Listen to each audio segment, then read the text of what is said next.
Insidious: The Last Key is the fourth film in the Insidious franchise and a prequel to Insidious 1 and 2 while being a sequel to Insidious 3. It brings back Lin Shaye as Elise Rainier and also Specs and Tucker, her newfound compatriots in the search for paranormal activity. And in this fourth installment we find parapsychologist Dr. Elise Rainier facing her most fearsome and personal haunting yet in her own family home as he searches for a ghost that has been haunting her since childhood. Now, I'm not the hugest fan of the Insidious franchise. I enjoy the first one fine enough, I really enjoy the second one, and I enjoy the third one just as much as the first one. And the fourth installment, coming out a few years after we thought it was all over and coming out in January, did not create that very good of a buzz. Well, I'm here to report that this film is not great. Maybe I may not even call it a good movie, but this is not your typical January horror film. Insidious: The Last Key does add a lot of good new lore into the franchise, with Dr. Elise Rainier arguably the most interesting character in the franchise, as she is the one that is always coming back to these movies. Now we explore her backstory,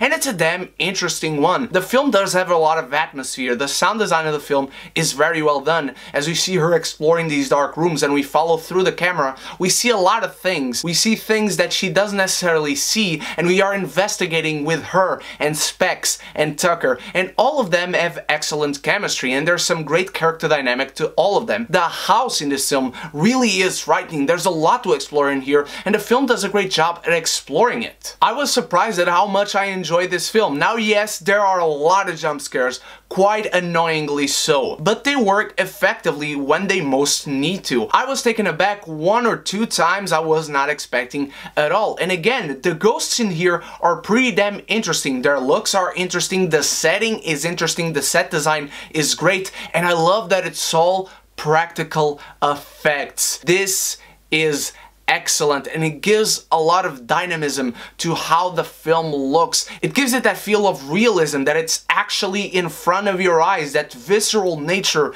that horror really shines through in this film. And Tucker and Specs in this film are quite surprisingly used as comedic relief more often than in the other films, and for me, that actually did quite work. There are some times that the jokes didn't exactly hit, but they weren't groaners. I wasn't dreading at the fact that they were sending out jokes or puns, but the dynamic is the best part of this film. Now, this film does present a lot of new interesting lore, but the fact that it does present this new interesting lore and new takes on stuff we've seen before without spoiling anything, also adding to the fact that this film chronologically finds itself between the first and the third one, it creates quite a few holes, especially nearing the end. I love the journey in this film, in the first act, in the second act, but the third act and how it resolves things leaves quite a few holes open, and it feels very lazy at points. It almost feels like my best friend said when we got out of the film, someone had a great idea for the monster in this film,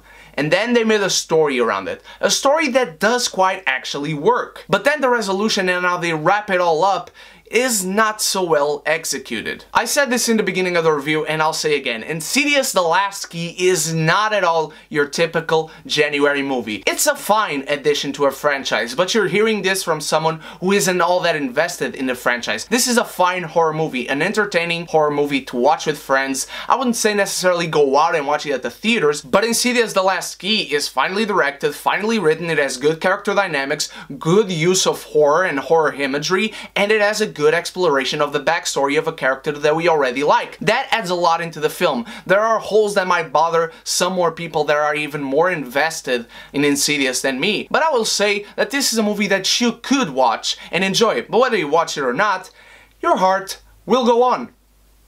This is far from being the worst way for a year to start with a horror movie in January. I have seen much worse things, and this was a pleasant surprise. But what did you think of Insidious: The Last Key, my beautiful geekies? Are you a fan of the franchise? Let me know your favorite and how you rank the franchise as a whole in the comments. And thank you so much for watching. You guys are the freaking best. Welcome to the first review of 2018. This Saturday, I will have not only my first Geek Classic of the year, but also the second ever live Q&A, so we can talk about everything to come in 2018. I can't wait to see you there, and so until then, you stay beautiful, you stay geeky, and if you haven't done so yet, click the subscribe button and the bell so we can be geeky united!